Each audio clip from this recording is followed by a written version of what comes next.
We're hoping to get help and support for the way forward in cannabis in South Africa, because I think, as most people know, we had the landmark Constitutional Court judgment a few weeks ago, and we now need to work seriously hard on the new cannabis policies for South Africa. And it's all about help and support being here.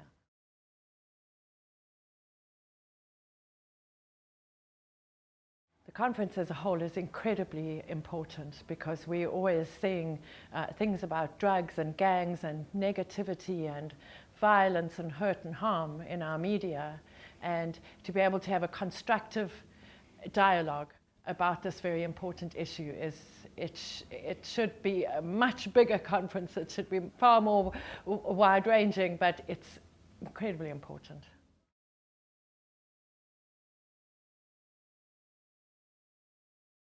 I think with hard work and consistency, I think most people agree on the basic principles that are being put forward by this conference. We're going to come out with a position paper at the end of it all. I think that it really is going to be very effective because we've got some amazing minds up there. We really do.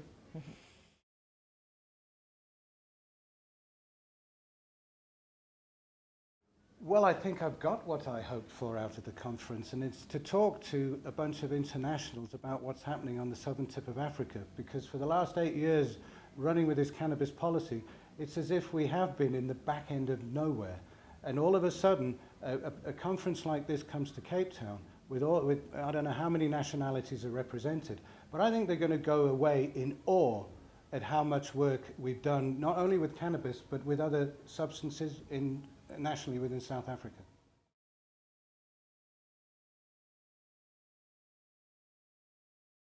I think it's put South Africa on the map well and truly. It's now in its third year.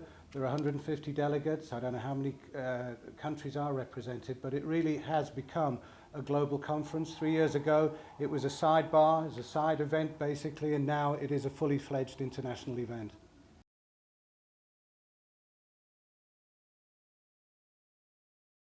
Well, we've just done a presentation, and our arch enemies at the Central Drug Authority have just invited us for tea. So that is quite a big change, and I can't believe I actually said yes. So that's changed many things.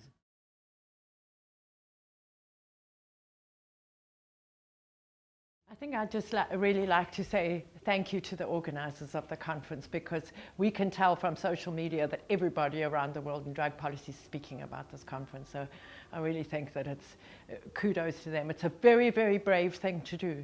You know, we feel brave sticking our necks out about cannabis. So you can imagine when it comes to broader drug policy, I think we really need to acknowledge the bravery of our comrades. And the other thing I'd like to add is 6 weeks ago, we were a 15-minute presentation in a side room as a cannabis event, and then the Constitutional Court came up with this groundbreaking judgment, and we were bumped up to keynote speakers, and it means a lot to us that we have the legitimacy now, that we can be keynote speakers as cannabis activists, because I can personally say I'm probably one of the only people in the room that doesn't have some sort of qualification or a degree in anything. I'm just a cannabis user that finds myself as a keynote speaker now. So thank you to South Africa Drug Policy Week for trusting us.